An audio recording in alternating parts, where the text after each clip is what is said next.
하나님의 말씀은 시편 119편 71절 말씀 한 절을 보겠습니다.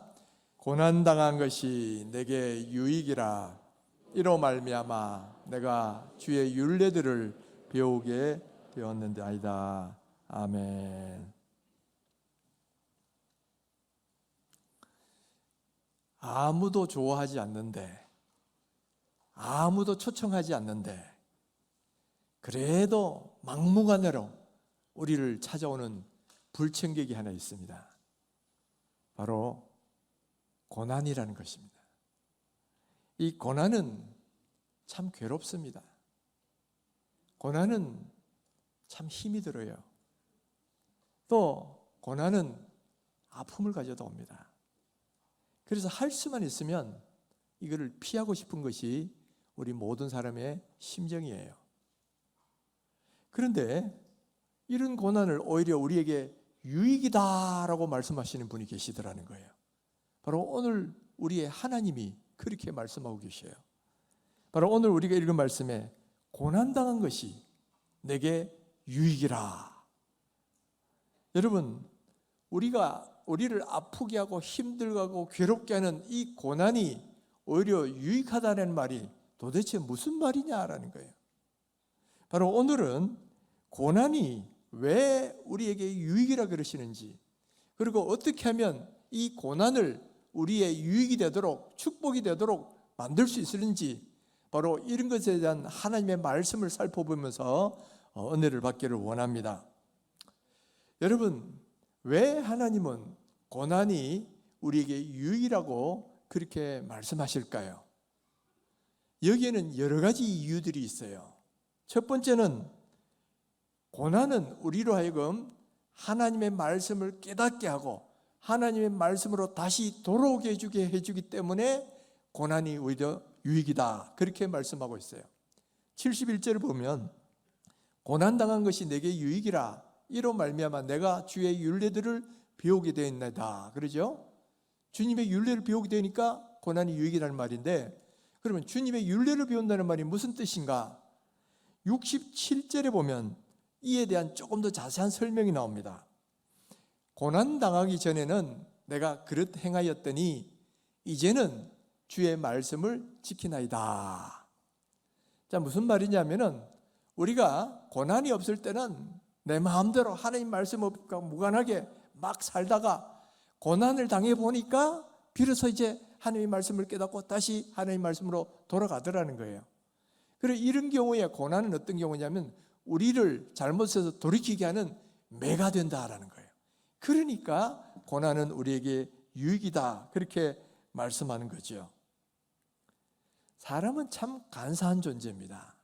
그래서 고난이 없으면 하나님 말씀대로 살려고 하질 않아요. 자, 하나님께서 이것은 이렇게 하지 말아라 그러면 처음에는 아주 조심스럽게 건드려 봅니다. 툭 건드려 봤는데 아무 일도 없어요. 그러면 그 다음은 좀 더 용기를 내가지고 툭툭 건드리고 막 합니다. 그런데도 아무 인상이 없어요. 그러면 그 다음 어떻게 되는지 아세요? 이제는 막 그냥 습관적으로 막 아주 대놓고 막 그냥 그런 나쁜 행위를 한다는 말인 거예요. 그러다가 고난이 한번 딱 하고 매가 한번 떨어지면 그제서야 아유 하나님 내가 잘못했습니다 하고 회개하고 돌이키고 다시 하나님 말씀으로 이렇게 돌아오는 것이 바로 우리들의 모습이잖아요. 그러니까 여러분, 고난은 우리로 하여금 하나님의 말씀을 깨닫게 만들고 정신 차리게 만들고 그래서 다시금 하나님 말씀으로 돌이키게 만드는 그런 은혜가 있기 때문에 우리에게 유익이다, 그렇게 말씀하고 있는 거예요. 제가 옛날에 대학교에서 시간 강사하던 시절에 여러 대학을 강의를 나갔는데 그 중에 신학교에서도 강의를 한 적이 있습니다. 근데 이제 신학생들은 그래도 신학생이니까 하고 시험 칠 때 이제 그냥 별로 감독도 제대로 안 했어요. 시험 치는데. 근데 다른 책을 읽다가 또 문득 보니까 뭔가 낌새가 좀 이상해. 그래가지고 가보니까 이 밑에 컨닝 페이퍼를 만들어 놓고 보려고 하고 있는 거예요. 그러니까 제가 그 시험지를 딱 뺏고는 너는 F야. 이렇게 하나님 앞에서 정직하지 못하니까 이거 안 된다. 그렇게 했더니만 나중에 나중에 찾아와서 교수님 죄송합니다. 제가 잘못했다고 막 한 번만 듣기를 달라는 거예요. 이렇게 제 마음이 조금 약해지더라고요. 그래서 제가 이렇게 말을 했죠. 자, 이거는 하나님께 잘못 죄를 지은 거니까 일주일 동안 철저히 회개 기도하고 나에게도 잘못한 거니까 반성문을 써보내라. 그래서 그걸 읽어보고 내가 다시 제 기회를 주든지 말든지 하겠다. 그렇게 했어요.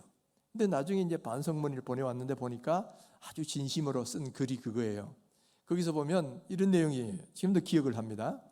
나도 평소에는 이렇게 이런 어떤 커닝이나 잘못한 거 부정직한 거 하면 안 된다고 생각을 해왔는데 그날 따라 보니까 옆에 누구가 막 커닝을 하더라는 거예요. 근데 그 시험이 너무 중요한 시험이었고 좀 마음도 불안해지니까 나도 모르게 그렇게 좀 커닝 페이퍼를 만들었다는 겁니다. 근데 자기는 보지도 못하고 걸려버렸고 자기 친구는 보고도 안 걸렸다는 거예요. 그러니까 한편으로 생각하다 참 억울하다 그런 생각을 하다가 그 다음 반대로 하나님께 감사하게 되었다는 거예요. 왜냐하면 그 친구는 아마 이번에도 적발이 안 되니까 다음에 똑같은 죄를 범하지 않겠느냐는 거예요. 그래 나는 이번에 이렇게 하나님 앞에 벌을 받게 돼가지고 그래서 이제는 다시는 이제 이런 죄를 안 지을 거다. 그래서 하나님께 감사한다. 그런 반성문을 쏜 걸 제가 본 적이 있어요. 제가 그걸 보면서 참 많은 생각을 했습니다. 그래서 하나님이 사랑하시는 자에게는 매를 드신다고 하는구나. 그래서 고난이 내게 유익이라고 하시는 거구나. 이런 깨달음을 가는 거예요. 사람은 참 간사해서 죄를 짓고도 아무런 벌도 없고 처벌도 없으면 나중에는 죄의식도 없어지고 그냥 당연한 것처럼 그런 죄를 짓게 되는 겁니다. 그러니까 하나님이 그것이 잘못이란 걸 깨닫게 하기 위해서 이렇게 매를 드셔가지고 이렇게 고난을 통해서 그 죄를 깨닫게 하시고 다시 돌아오게 그렇게 만드신다는 거예요. 여러분 그러면서 문득 생각해 보면요, 이런 잘못은 뭐 그 학생만 범하는 게 아니고 우리 모두가 저도 똑같은 걸 범하는 거예요. 한번 돌아보십시오. 하나님께서 죄를 때 금방 처벌을 안 하면 그다음 간이 커져요. 그다음부터는 자꾸 막 짓고 뭐 그렇게 돼요. 그러다가 한번 뭔가 딱 이 벌을 당하고 또 한번 매를 맞으면 그제서야 정신을 번쩍 차리고 아유 내가 잘못했습니다 하고 이렇게 돌아오는 게 우리 인간의 모습이거든요. 그래서 하나님께서는 우리의 잘못을 깨닫게 하시려고 그래서 고난의 매를 주실 때가 있더라 하는 거예요. 그럴 때 빨리 돌이키셔야 되는데 어떤 분은 아주 황소고집 있는 분이 있어요. 매를 맞는데도 여전히 돌이키지 않는 사람이 있어요. 그러면 어떻게 될까요? 조그만 매로 안 되면 나중에 이만한 매로 더 크게 매를 맞는 거야. 여러분 이렇게 내가 범죄해서 하나님의 징계를 받을 때는 여러분 빨리 회개하고 돌이키셔야 돼요. 그래야 하나님께서 싸매시고 고치시는 은혜를 주시지 끝까지 겁서튀고 이러다가는 더 큰 매를 자청한다. 오늘 하나님은 우리를 이렇게 돌이키게 하시려고 고난을 주신다는 거예요. 여러분 돌이키지 않고 계속 죄를 짓다가 있는 거하고 매를 맞고 돌이키는 거하고 어느 게 더 낫습니까? 매를 맞고 돌이키는 게 훨씬 나은 거예요. 그러니까 하나님이 바로 고난은 내게 유익이라 그러면서 이 고난을 주시기도 한다는 거예요. 혹시 이런 죄로 말미암아 고난 속에 있는 분이 있다면 빨리 돌이키셔서 빨리 하나님의 싸매신 은혜를 경험하시기를 주님의 이름으로 축원합니다. 두 번째 고난은 우리를 겸손하게 만들고 기도하게 만든다는 거예요. 사람이 어떤 하는 일마다 잘 되고 평탄하고 이렇게 되면 100이면 100 다 그렇습니다. 내가 잘나서 그런 줄 알고 교만해져요. 그리고 하나님을 찾지도 않고 기도하지도 않습니다. 그런데 하나님께서는 때로 우리를 하여금 겸손케 되라고 하나님 앞에 나와서 겸손히 기도하라고 하나님이 고난을 주실 때가 있더라는 거예요. 사람은 자기의 한계를 절감할 때 비로소 겸손해집니다. 그리고 그럴 때 비로소 하나님을 찾게 돼요. 그리고 비로소 기도의 자리로 나오게 된다는 거죠. 야곱은 하란에 있는 동안에 하나님의 은혜로 자녀들도 많이 낳고 그 다음에 큰 재산도 형성을 합니다. 그리고 그렇게 할 동안에는 별로 기도도 안 합니다. 그러다가 이제 고향으로 돌아오는데 들리는 소식이 자기 형 에서가 400명의 사람을 거느리고 자기를 죽이려고 오고 있다는 거예요. 그러니까 이제 큰일 났잖아. 그래서 이 대단한 위기 앞에서 아주 절박하게 기도를 하는 거예요. 모든 사람을 다 보내놓고는 혼자서 야복강가에 와서 하나님과 밤새도록 씨름하는 거예요. 정말 좀 피를 말리는 하나님과의 기도를 하는 거예요. 그렇게 하나님과 밤새도록 부르짖고 기도하니까 하나님 어떻게 해주시냐? 바로 그를 축복하시는데 이 에서로부터도 지켜주실 뿐만 아니라 그의 이름을 야곱이라는 별로 좋지 않은 뜻이 들어있는 게 야곱이에요. 그런데 이제는 이스라엘 이름, 하나님과 겨루 이겼다라는 영광스러운 이름으로 바꿔주시죠. 바로 어려운 문제가 생기니까 하나님께 무릎 꿇게 되고, 그러니까 하나님의 축복이 임하더라는 거죠. 여러분, 바로 우리를 겸손케 하시려고, 기도하게 하시려고 이런 고난을 주실 때가 있어요. 근데 여러분, 사람은 참 간사하죠. 야곱이 이렇게 야복강에서 기도하면서 하나님이 기도하라는 그 은혜를 경험했지만은 그 뒤에 어떻게 되냐? 또 어려움이 없으니까 또 하나님과 기도하지를 않아요. 그가 이제 가나안 땅에 들어갔을 때 세겜이라는 곳에 정착을 합니다. 세겜은 아주 살기 좋은 곳이고 뭐 그런 곳이니까 막 그냥 자기 집안 챙기기 바빠가지고 하나님께 기도의 제단도 안 쌓습니다. 그리고 심지어는 자기가 하란으로 도망갈 때 베델에서 뭐라고 하나님을 만나가지고 뭐라고 서원을 했냐면은 내가 무사히 이곳으로 돌아오게 해주시면 내가 11조를 드리겠습니다. 그리고 이곳이 하나님의 전이 되게 하겠습니다. 그 말은 거기서 예배를 드리겠다는 말이죠. 그렇게 서원까지 했는데 가나안 땅에 들어가고 한창 지났는데도 자기 집안 먹고 사는 거 챙기기 바빠가지고 하나님께 예배하지도 않고 아마 11제도 제대로 안 드렸을 거예요. 그러니까 자기 소원 하나도 안 지킨 거야. 그러니까 하나님 이번에 다시 또 시련을 주시는 거예요. 그 딸이 저 동네에 구경하러 갔다가 강간을 당하게 되고, 또 그것에 격분한 오빠들이 딱 그냥 쳐들어가가지고 그 집안 동네 사람들 다 죽여버리고, 그러니까 그 지역 주민들로부터 이제는 아주 죽을 위험이 당한 거죠. 그러니까 이 또 위기가 생기니까, 고난이 오니까 그다음 우리 베델로 올라가자. 옛날에 잊어버리던 서원이 생각나는 거예요. 그래서 베델로 올라가서 우상들 다 버리고 회개하면서 하나님께 그제서야 기도의 자리를 또 쌓더라는 거죠.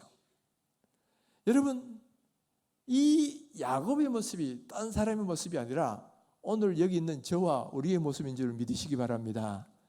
우리도 똑같아요.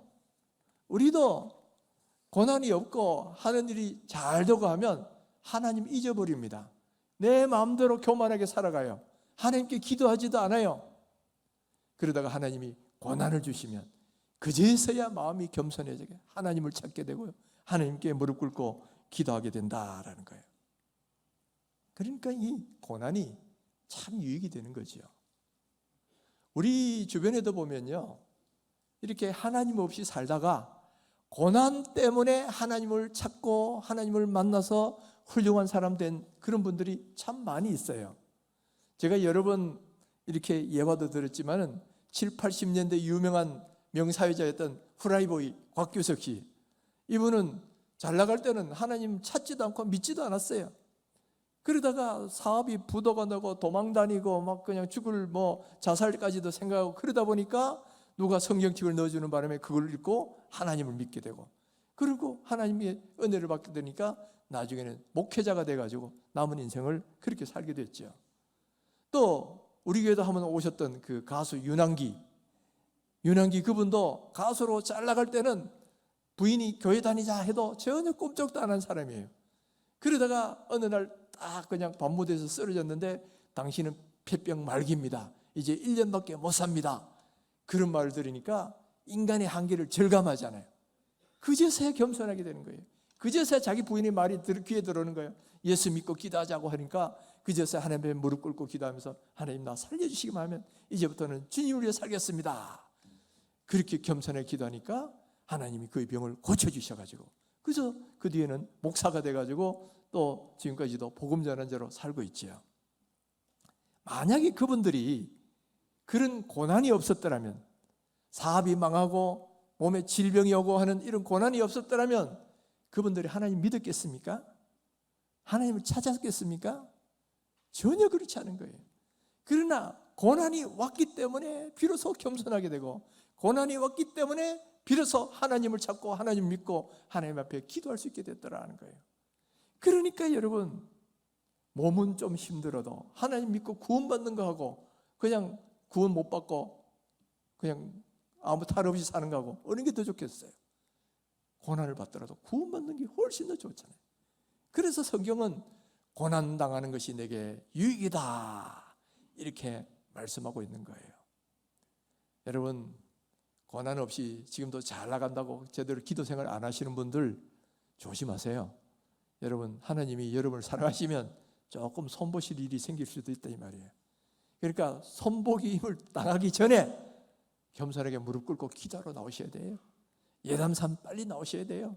그래서 겸손히 무릎 꿇고 기도하면 하나님 그 사람에게 은혜 주시고 그를 새롭게 해주신다. 그래서 고난이 유익이 되는 줄 아래요. 아멘이시죠? 세 번째는 고난은 은혜를 깨닫게 하고 더 큰 은혜를 경험하게 해준다라는 거예요. 사람들은 이렇게 평소에는 내가 이렇게 살고 있는 게 은혜라고 별로 느끼지를 못해요. 그러다가 한번 고난 당해보면 그동안 내가 그렇게 살던 것이 얼마나 큰 은혜였다라는 것을 그제서야 깨닫는 이런 꼭 청개구리 같은 그런 성격이 있다 이 말이죠. 우리가 고난을 당하면 하나님의 은혜가 은혜였구나 하는 걸 깨닫게 될 뿐만 아니라 하나님의 은혜 주심이 얼마나 중요한지 그걸 더 깊이 깨닫게 되는 거예요. 위대한 찬송 작시자였던 페니 제인 크로스비라는 여사가 있어요. 이분은 태어난 지 6주 만에 눈병이 걸렸는데 그걸 이 처리를 잘못하는 바람에, 치료를 잘못하는 바람에 눈이 완전히 멀어버린 거예요. 그래서 일생을 맹인으로 살게 됐습니다. 여러분, 우리 같으면 어때요? 요즘도 무슨 사건 사고 나면 이건 누구 때문이다 하고 막 그냥 희생양을 찾으려고 하는 그런 경향이 있는데, 지금 우리 보통 보면 이 억울하게 자기 평생을 맹인으로 살게 됐으니까 얼마나 억울합니까? 그러면 그 사람에 대해서 원망과 불평을 하고 또 자기 인생에 대해서도 원망할 수도 있는데, 이 크로스비 여사는 그렇지가 않았어요. 오히려 그 가운데도 하나님의 은혜를 경험하고 오히려 감사했다 이 말이에요. 감사했더니만 하나님이 복을 주시는데 여러 가지 복을 주셔요. 그 중에 첫째는 장수의 복을 주셨어요. 이분이 1820년생인데 1915년까지 무려 95세를 살았습니다. 근데 요즘은 95세 그러면 크게 그렇지 않지만 이 당시에는 평균 수명이 40대, 50대예요. 그런데 95세까지 살았으니까 2배를 더 산 거야. 그러니까 하나님이 눈은 못 보게 해주시지만은 오히려 그의 삶은 굉장히 오랫동안 연장시켜 주셨죠. 뿐만 아니라 특별한 은혜를 주셔가지고 세상을 떠날 때까지 찬송시를 무려 9,000편이나 지었다는 거예요. 여러분, 한 10편 여러분 지어보세요. 쉬운가? 잘 안 됩니다. 근데 9,000편을 일생 동안 지었다는 거예요. 근데 그 중에 21곡이 오늘 우리 찬송가 속에 들어있습니다. 우리가 잘 아는 인내하신 구세주여 내 말 들으사 나의 갈 길 다가도록 예수 인도하시니 주의 음성을 내가 들으니 사랑하는 말세 예수로 나의 구주 삼고 이런 찬송이 21곡이나 지금 오늘 이분이 지은 찬송이 우리 지금 찬송가 속에 들어와 있는 거죠. 그러면 어떻게 이런 많은 찬송시를 지을 수 있었느냐 하면은 오히려 맹인이라는 고난이 하나님의 은혜를 더 깊은 은혜를 경험하게 한 거예요. 육신의 눈이 감기니까 하나님께서 대신 뭐냐면은 영의 눈을 뜨게 해주셨어요. 영의 눈을 뜨니까 다른 사람들이 보지 못한 걸 보고 다른 사람들이 깨닫지 못한 걸 깨닫게 되고 다른 사람이 듣지 못한 걸 듣게 되고, 그러니까 그 은혜로 말미암아 흘러나오는 그것이 찬송시로 표현될 수가 있었다라는 거예요. 그러니까 오히려 고난이 그분에게는 더 하나님의 은혜를 많이 깨달을 수 있는 그런 기회가 되어서 남들은 할 수 없었던 수많은 찬송시를 지을 수가 있었다라는 거예요. 그러니까 고난은 오히려 하나님의 더 깊은 은혜를 깨닫게 합니다. 그리고 그것이 은혜인 줄 알 때에 오히려 더 큰 은혜를 경험하도록 그렇게 만들어 주신다라는 거예요. 저도 작년 봄에 췌장암 수술을 하는 좀 큰 그런 고난의 시간이 있었지요. 보통 췌장암은 발견되면 이미 이 생존율이 늦어가지고 생존율이 10%밖에 안 된다는 그런 무서운 병입니다. 그런데 저는 다행히 미리 발견을 했어요. 미리 발견하고 추적하다가 췌장이 점점 종양이 커지는 걸 보면서 수술하자 이렇게 돼가지고 수술을 한 건데, 그러니까 생명에는 지장이 없었는데 이제 문제는 뭐냐면 수술 자체가 이제 엄청 대수술인 거예요. 그리고 12장 전체를 잘라내고 또 담낭 전체를 잘라내고 췌장을 절반을 자르고 또 위장도 일부 잘라내고, 그래서 소장을 끌어올려 가지고 이 위, 췌장, 간을 붙이는 거예요. 그러니까 이게 대단한 수술인 거예요.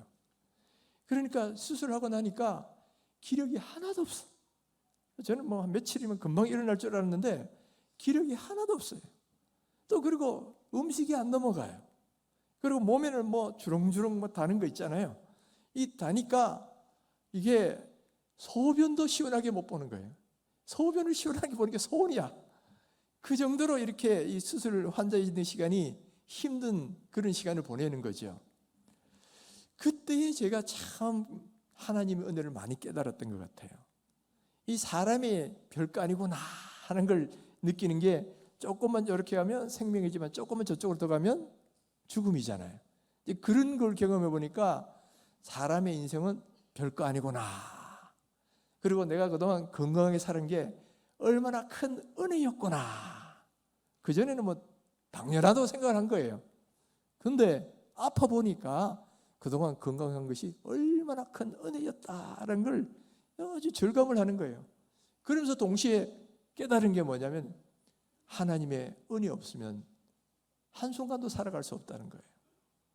은혜 없이는 살아갈 수 없다. 이걸 느끼니까 그때 제가 이 찬송을 많이 들었는데 특별히 어떤 찬송을 들었냐면 은혜 아니면 나 서지 못하리, 이 찬송 있잖아요. 은혜 아니면 나 서지 못하리. 이게 그렇게 마음에 깊이 와닿아가지고 입원했는 기간 동안에만 50번 넘게 들었어요. 그리고 그 찬송을 들을 때마다 눈물이 나고, 하나님 정말 은혜 없이는 살 수 없습니다. 정말 물 떠난 고기가 살 수 없는 것처럼 한순간도 하나님의 은혜 없이는 살아갈 수 없습니다. 은혜 베풀어 주옵소서. 이 기도를 얼마나 많이 했는지 몰라요. 정말 은혜 없이는 살아갈 수 없다. 이거를 절감을 하는 그런 시간이 되었다는 거예요. 그렇게 은혜를 깨닫고 나니까 그 다음부터는 여러분 이 설교를 할 때 성경을 깨닫는 게 달라져요. 전에는 못 봤던 그런 깨달음들이 막 솟아나고요. 또 설교하는 내 마음의 자세가 달라져요. 여러분들은 설교를 어떻게 느끼셨는지 모르겠지만은 적어도 설교하는 내 자신의 마음과 이게 좀 많이 차이가 있는 걸 발견해요. 그리고 또 내가 아플 때 성도들이 저를 위해서 간절히 기도해 줬다는 이것이, 제가 서식을 들었을 때 정말 성도님들에 대한 감사한 마음과 사랑하는 마음이 막 솟아나니까 그 다음부터는 저도 이제 우리 성도들 위해서 더 많이 기도해야 되겠다. 그래서 여러분들 중보기도들 또 아픈 사람들 명단, 또 지난번에 여러분 가족 구원을 위해서 써낸 분들도 있죠. 그분들 명단, 또 그다음에 뭐 지금 여기 앞에서 하고 있는 새소식반에 그 전도했던 명단, 또 여러분 중보기도 제목들 낸 것들, 또 뭐 이래가지고 쫙 전부를 다 적어가지고 우리 교육자들하고 일주일에 한 번씩은 적어도 아주 깊이 기도를 합니다. 그렇게 기도를 할 수 있었던 이유가 뭐냐면은 바로 이런 고난을 통해서 사랑을 경험하고 은혜를 경험하니까 이제 그런 것들을 할 수가 있더라는 거죠. 사랑하는 성도 여러분, 이건 뭐 저만 그런 게 아닐 거예요. 여러분들도 마찬가지입니다. 고난이 오면 그 전에 깨닫지 못했던 그런 은혜들을 깨달을 수가 있어요. 그리고 그것이 은혜였다는 것을 깨닫고 감사하고 더 큰 은혜를 구하면 하나님이 더 큰 은혜 주시더라는 거예요. 그러니까 고난이 유익이 아니고 뭐겠습니까? 그래서 옛날부터 이 아주 유명한 목사님들을 보면 다 보면 죽을 고비 넘기신 분이에요. 뭐 암 걸려가지고 몇 년간 고생을 하시고 어떤 분은 폐병 말기로 또 뭐 고생하시고 뭐 그런 분들이거든요.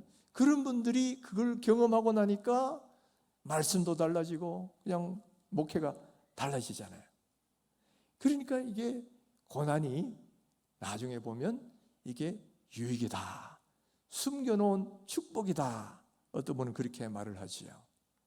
그래서 고난은 은혜를 깨닫게 해주기 때문에 이것이 유익이 된다. 네 번째는 고난은 우리를 연단시켜서 더 크게 쓰임받도록 한다는 거예요. 로마서 5장 3절 4절에 보면 환난은 인내를, 인내는 연단은 소망을 이룬 줄을 알미로다 그랬어요. 시련과 환난은 우리를 연단시킵니다. 그래서 하나님께서 더 크게 쓰는 일꾼으로 준비시켜주는 과정이라는 거예요. 우리가 잘 아는 요셉은 가나안 땅에 살 때는 아버지의 사랑을 독차지 받아가지고 그걸 기대가지고 형들의 잘못을 고자질하는 어떻게 보면 잘난치 않은 부잣집 도련님인 거예요.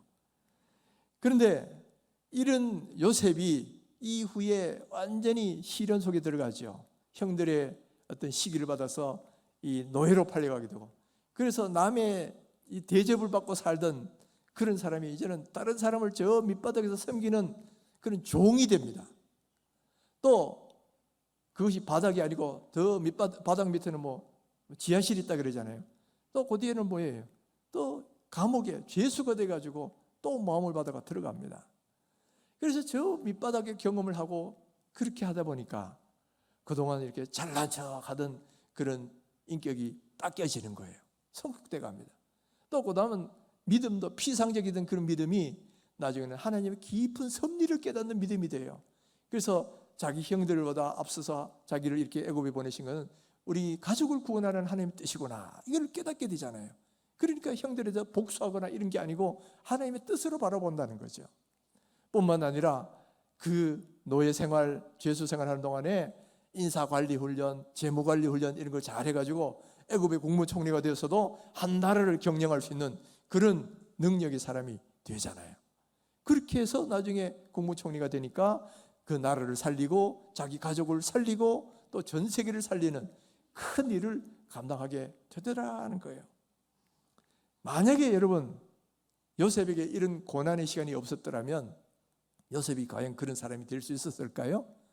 그의 인격은 여전히 자기 잘난 척하는 그런 인격이 되었을 것이고, 하나님에 대한 신앙도 피상적인 신앙으로 그쳤을 것이고, 또 애굽의 국무총리는커녕 애굽에 가보지도 못하는 그런 사람이 될 수 있었을 것이라는 거예요. 그러나 그 고난이 있으니까 겸손을 배우고 또 하나님의 섭리를 배우고, 그리고 애굽의 국무총리가 되어서 이렇게 큰 일을 감당하는 그런 사람이 되지요. 여러분, 또 존 번연이라는 분이 있어요. 천로역정을 쓰신 분이죠. 이분은 25세에 큰 은혜를 받아서 노방에 가서 전도하고 설교하는 일을 막 했어요. 그런데 당시에 이 영국의 법이 이 무자격자는 설교하면 안 된다는 법이 있었어. 그런데도 막 잡혀가가지고 자기는 뭐 잘못했다는 소리도 안 하니까 나중에는 감옥 집었는데 무려 12년 동안 투옥을 해요. 요즘 생각하면 무슨 뭐 평신도가 설교한다고 감옥 집어넣냐 그랬는데 옛날에는 그랬어요. 그런데 12년간 감옥에서 억울하게 들어가 있으면서 거기 있는 동안에 성경을 많이 읽고 기도 생활을 많이 한 거예요. 그래서 감옥 안에서 큰 은혜를 받았어요. 그래서 여러 가지 책을 썼는데 그 중에 가장 이 하나님의 특별한 은혜를 받아서 쓴 책이 뭐냐면은 그 유명한 철로역정이라는 책이에요. 지난 봄에 우리 셀 리더들도 한번 철로역정에 대한 테마공원에 한번 가본 적이 있잖아요. 그러면서 그걸 쭉 한번 공부해 봤는데 얼마나 큰 은혜가 되는지 몰라요. 한 믿음의 사람이 회개하고 예수를 믿을 때부터 저 하나님 나라 들어갈 때까지 경험하게 된 수많은 과정들, 수많은 어떤 절차들, 어려움들을 다 우화적으로 표현해낸 게 이 첼로 역정인데, 그거를 쭉 읽고 공부하다 보면 정말 지금 내가 처한 상황에서 주시는 하나님의 메시지를 많이 듣게 돼요. 그래서 첼로 역정은 성경책 다음으로 많이 팔린 기독교 서적이다, 그런 말이 돌 정도로 아주 유명한 책이에요. 우리나라 선교사들이 들어왔을 때도 제일 먼저 번역한 책이 성경책 다음에 첼로 역정이라는 책이었어요. 여러분, 이렇게 좋은 번연이 이런 위대한 서적을 내고 깨달음을 얻을 수 있었던 이유가 뭐냐? 바로 12년간 투옥이라는 그런 고난의 시간이 있었기 때문에 그런 큰 일들을 할 수가 있었다는 거예요. 만약에 그런 시간이 없었더라면 하나님의 깊은 은혜도 경험하지 못했을 것이고, 또 책을 쓸래야 쓸 시간도 없었을 거예요. 그런데 감옥에 들어가 있다 보니까 은혜도 은혜대로 깨닫고, 또 그것을 이렇게 책으로 써서 지금까지도, 오늘 우리에게까지도 큰 영향을 주는 그런 은혜로 쓰임받고 있더라는 거예요. 고난은 이 사람에게 뭡니까? 그를 연단시키고 훈련시켜서 하나님이 더 큰 일꾼을 쓰시려는 하나의 과정이었다는 거예요. 그래서 욥기 10장 23장 10절에 이렇게 말씀합니다.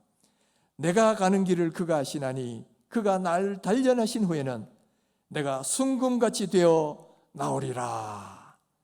나를 단련하신 후에는 내가 옛날엔 정금같이라고 되어 있어요.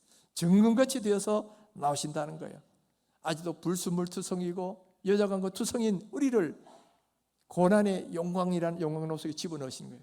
그러면 불순물이 제거되고 잘못된 것 버려지고 연약한 거 완악한 거 다 고쳐져서 이제는 하나님이 쓰시기에 합당한 그런 사람으로 만들으셔서 우리를 이렇게 쓰신다라는 거예요. 그러니까 여러분, 고난은 우리에게 뭐다? 유익이다, 위장된 축복이다, 그렇게 말씀하고 있는 거예요. 그런데 여러분, 여기서 중요한 게 하나 있습니다. 고난이 이렇게 우리에게 유익이 되고 축복이라 할지라도 내가 그걸 어떻게 대하느냐에 따라서 어떤 사람에게는 축복이 되지만 어떤 사람에게는 축복이 안 되는 사람도 있어요.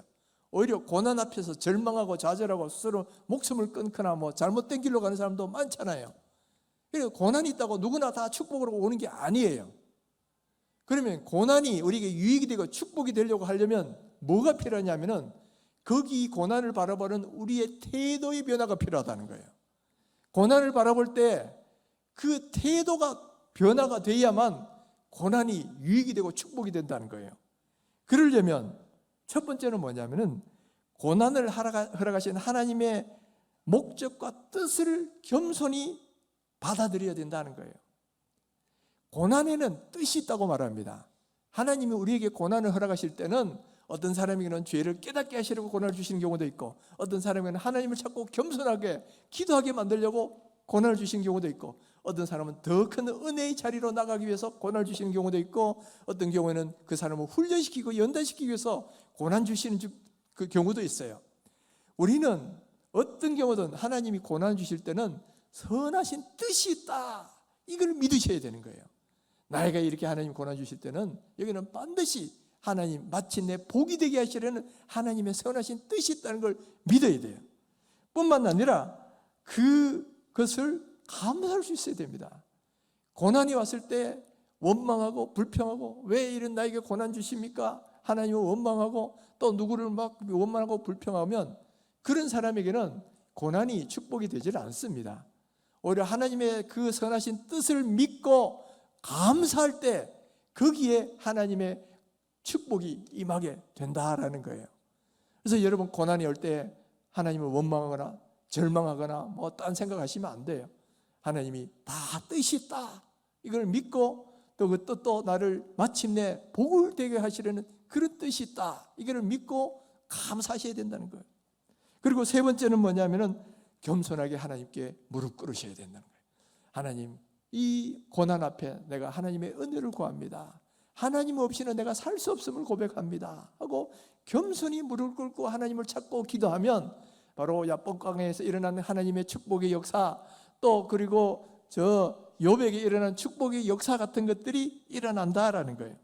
그래서 하나님께 무릎 꿇고 기도하셔야 돼요. 그리고 마지막에는 그 고난이 끝날 때까지 인내로서 견디셔야 된다는 거예요. 여러분, 고난이 사람마다 어떤 사람은 짧게 끝나는 경우도 있지만 어떤 사람은 정말 오래 가는 경우도 있어요. 오래 가다 보면 지치고 그러다 보면 그만 포기하고 싶고 막 그렇게 되는 경우가 있다라는 거예요. 그러나 기간이 얼마나 긴지는 우리가 알 수는 없지만은 분명한 것은 언젠가는 그 고난이 끝날 때가 온다. 그리고 그 고난이 끝날 때는 하나님이 싸매시고 고치시는데 그 축복은 과거에 있었던 것보다 몇 배로 축복해 주신다는 거예요. 이사야서 26장 3절에 보면 우리 하나님이 우리를 싸매시고 고치시는 날에는 달빛은 햇빛 같겠고 햇빛은 7배가 빛나는 그런 빛이 되어 비치겠다요. 그렇게 말씀하고 있잖아요. 여러분, 욥도 고난의 시기를 지났을 때 하나님이 2배의 축복을 주셨어요. 그런 것처럼 오늘 우리도 그 고난의 시기를 잘 인내로서 극복하면 하나님이 마침내 싸매시고 고치시는 날이 올 때인데 그때는 과거로 돌아가는 것이 아니라 그보다 훨씬 더 몇 배의 축복으로 채워주신다. 그리고 그와 동시에 우리를 성숙시켜서 하나님 나라의 더 큰 일꾼으로 사용해 주신다라는 거예요. 이것이 하나님의 섭리다라는 거예요. 그러니까 우리가 이 하나님의 섭리를 믿고 감사하면서 인내하면서 이 고난의 시기를 잘 견디면 하나님께서 마침내는 그 고난의 시간이 끝나는 시기를 줄 것이고 믿음으로 잘 극복하는 사람들에게는 하나님이 그 사람을 더 큰 일꾼이 되게 만드셔서 주님 나라의 귀한 일꾼으로 사용해 주신다라는 거예요. 바로 이것을 믿으시기를 바랍니다. 오늘 지금 고난 가운데서 힘들어 하시는 분이 계시다면 하나님이 그저 이렇게 고난을 허락하신 것이 아니다. 다 뜻이 계신다. 더구나 그 뜻은 그 고난의 시기를 지나면 마침내 복이 되게 하시려고 고난을 주신 것이다. 이거를 믿고 감사하십시오. 그리고 겸손하게 하나님께 기도하세요. 기도하는 가운데 인내로서 잘 견디면 마침내 싸매시고 고치신 날이 올 것이고 또 그 인내의 시간을 지날 때는 하나님께서 증거같이 된 우리를 하나님의 위대한 일꾼으로 사용해 주실 것입니다.